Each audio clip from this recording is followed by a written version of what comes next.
DD Tamil நேயர்களுக்கு வணக்கம். இந்த உலகத்தில் பார்த்தீங்கன்னா ஒவ்வொருத்தரும் ஒவ்வொரு மாதிரி, ஒருத்தர் போல இன்னொருத்தர் கிடையாது. இதைத்தான் ஆயுர்வேதத்தில் பிரகிருதி அப்படின்னு சொல்கிறோம். இந்த பிரகிருதி அப்படின்னா உடலும் மனமும் தன்மை, இது ஒவ்வொருத்தருக்கும் வேறுபடுங்க. அந்த வரிசையில் இன்னைக்கு நாம் கற்றுக்க போகிறது கப பிரகிருதி. கபம் அப்படின்னா நம்ம நிறைய படிச்சிருக்கோம். கபம்னாலே ஒரு மந்தம், ஒரு குளிர்ச்சி, ஒரு கடினத்தன்மை. ஆமாங்க, இந்த கப பிரகிருதி ஆட்கள் எப்படி இருப்பாங்கன்னு தெரிஞ்சுக்கலாமா? இவங்களுடைய உடல் சற்று பருமனாகத்தான் இருக்கும். எலும்புகள் நன்கு பலமுள்ளதாகவும் இருக்கும். இவங்க பலசாலியாக இருப்பாங்க. இவங்களோட முடி எப்படி இருக்கும்? நல்ல கருமையானதாகவும் அடர்த்தியாகவும் இருக்கும். அந்த முடியில் எப்பொழுதும் ஒரு எண்ணெய் பசை இருந்துக்கிட்டே இருக்கும். ஏன்னா கபம்னாலே எண்ணெய் பசை இல்லையா? இவங்களோட தோல் எப்படி இருக்கும்னா மிகவும் மென்மையாக இருக்கும். நிறம் சற்று வெண்மையாக இருப்பாங்க. அப்போ எல்லா நல்ல விஷயங்களும் எதுக்கு இருக்குன்னு பார்த்தா அந்த கபத்துக்கு தான் இருக்குது. அப்புறம் இவங்களோட பசி எப்படி இருக்கும் அப்படின்னா மந்தமாக தாங்க இருக்கும், அதிகமாக பசிக்காது. இவங்க என்ன பண்ணுவாங்க? நீண்ட நேரம் தூங்குவாங்க. நம்ம வீட்டிலையே நம்ம குழந்தைகளில் பார்த்துருப்போம். சில குழந்தை பார்த்தீங்கன்னா ரொம்ப நல்லா தூங்குவாங்க, எங்கே பார்த்தாலும் தூங்குவாங்க. தூங்குகிற நேரமும் அதிகமாக இருக்கும். இவங்க எல்லாமே கபத்தை சார்ந்தவங்களாக இருப்பாங்க. இவங்களுக்கு மலச்சிக்கல் அப்படிங்கிற ஒரு சிக்கலும் இருக்காது, அதிக மலம் போகிறது அப்படிங்கிற பிரச்சனையும் இருக்காது. மிதமான செரித்த மலம் இவங்களுக்கு வெளியேறும்.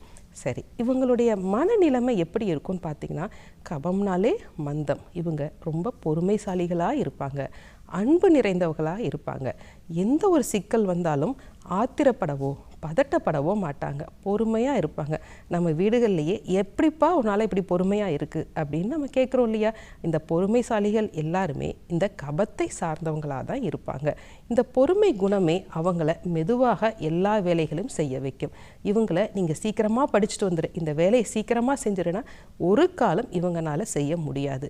ஒரு விஷயத்தை படிப்படியாக பொறுமையாக நிதானமாக கற்றுக்கொண்டு அதை நீண்ட நாட்களுக்கு தன்னுடைய ஞாபக சக்தியில் யார் வச்சுருப்பாங்கன்னா அவங்க கப பிரகிருதிக்காரங்க தான் வச்சுருப்பாங்க.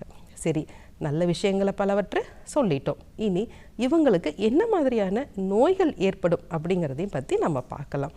கபம் அப்படின்னா என்னங்க? குளிர்ச்சி. அப்போ இவங்க எப்பொழுதும் குளிர்ச்சியான உணவுகளை எடுத்துக்கிட்டாங்கன்னா கபம் சார்ந்த நோய்களான சளி, இருமல், அதற்கப்புறம் பீனசம் அப்படி போன்ற நோய்கள் இவங்களுக்கு அடிக்கடி ஏற்பட்டுக்கிட்டே இருக்கும். ஏற்கனவே நிறையா தூங்குறாங்க. அப்போ இவங்களுக்கு என்ன ஆகும்? கபம் சார்ந்த உணவுகளான இனிப்பு, புளிப்பு, உப்பு சுவை, நெய்ப்பு சுவை, நெய், பால் இந்த மாதிரி உணவுகளை எடுத்துக்கிட்டாங்கன்னா இந்த கபம் எங்கே போய் தங்கும்? உடம்புல தான் தங்கும். இந்த உடம்புல வயிற்று பகுதியில் பின்தொடை பகுதியிலலாம் சேரும் பொழுது இவங்களுக்கு உடல் பருமன் அதிகமாக இருக்கும். இவங்களுக்கு இன்னொரு பிரச்சனை இருக்குங்க, இந்த ஃபேட்டி லிவர் அப்படின்னு சொல்லுவாங்க.